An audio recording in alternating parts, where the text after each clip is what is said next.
না, সংকটের দিকে নিচ্ছে না, বাট এটা হচ্ছে মূলত যে ক্রেডিট দাবি করার আর কি, কার কেমন। জি।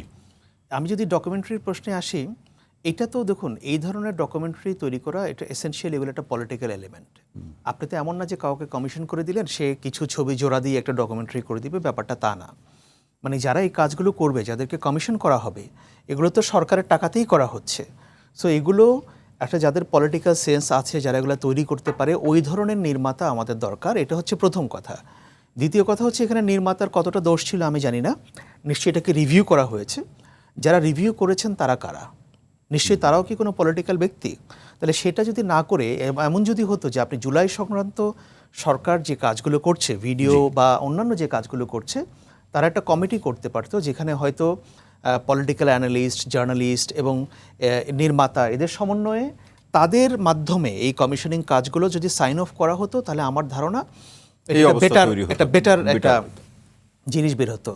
তবে এখানে কিন্তু পলিটিক্যাল এলিমেন্ট আছে। সেটা হচ্ছে, দেখুন আমি কোথাও কোথাও দেখলাম যে আবু সাইদের ব্যাপারটাকে মনে হয় ডেলিবারেটলি বাদ দেওয়া হয়েছে, এরকম একটা, কেউ বলছেন ভুল, কেউ বলছেন না বাদ দেওয়া হয়েছে। কি হয়েছে আমি জানি না, বাট আমি বাদ দেওয়া হয়েছে মানে ইচ্ছাকৃত হয়নি সেটা ধরে প্রথম কথা বললাম।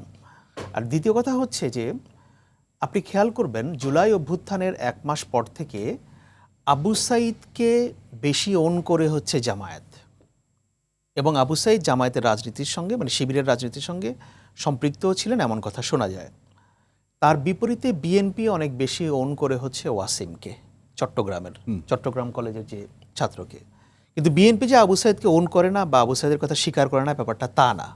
আবার জামায়াতও যে ওয়াসিমের কথা স্বীকার করে না তা না। আমি বলছি একটু স্লাইট টিল্ট আছে আর কি, জামায়াত এদিকে, বিএনপি ওটা, মানে যার যার একটা ক্যারেক্টার থাকে। মানে স্বীকারটা মৌখিক স্বীকার নাকি অন্তরে স্বীকার, এটাই না, দুটোই করে। দুটোই করে। আপনি স্বীকার করুন আর না করুন, বা তারা তো মারা গেছে বা গুলিতে বা শহীদ হয়েছে, আপনি যেটাই বলেন সেটা তো ঘটেছে।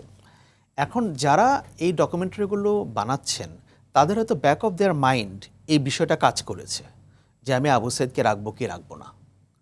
এখন তাদের মানে দৃষ্টিভঙ্গিটা কী ছিল?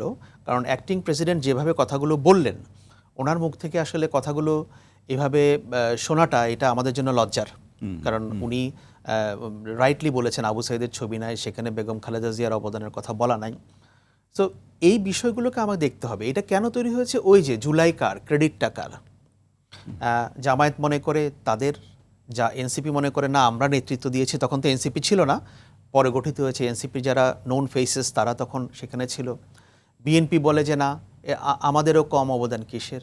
হ্যাঁ, অবশ্যই সবারই অবদান আছে, কিন্তু এই যে কে জিনিসটাকে নিবে, কার দিকে বেশি করে নিবে, এটা যতটা না আপনার পলিটিক্যাল লেভেলে উপরের দিকে বেশি হচ্ছে, আমি বলি কি মিড র্যাঙ্কিং পর্যায়ে এই ব্যাপারগুলো তাই ঘটছে। এখন আলোচনার ক্ষেত্রে যদি একবার আমরা ধরিও যে কেউ শক্তি দিয়ে, মাসল দিয়ে সে এককভাবে এটাকে নিতে পারলো, তাতে কি সে লাভবান হতে পারবে? না, লাভবান হতে পারবে না, লাভবান হচ্ছে না। তো এটা আসলে তাদের লাভবান হওয়ার বিষয় না। লাভবান হওয়ার বিষয় হচ্ছে বাংলাদেশের মানুষের লাভবান হওয়ার বিষয়। আমরা যদি দেখি অ্যাজ সিটিজেন যে এই রাজনৈতিক দলগুলোর মধ্যে এই ক্রেডিটটা নিয়ে একটু বেশি ধাক্কাধাক্কি হচ্ছে, তখন আমরা এই ব্যাপারটা নিয়ে আমাদের মনের মধ্যে একটা হতাশা কাজ করবে, একটা বীতশ্রদ্ধ ভাব কাজ করবে। যেমন আমি কোনো কিছু নিয়ে অ্যাজ এ সিটিজেন খুব বেশি, একটা কথা আছে কচলাকচলি করা, আমি পছন্দ করি না।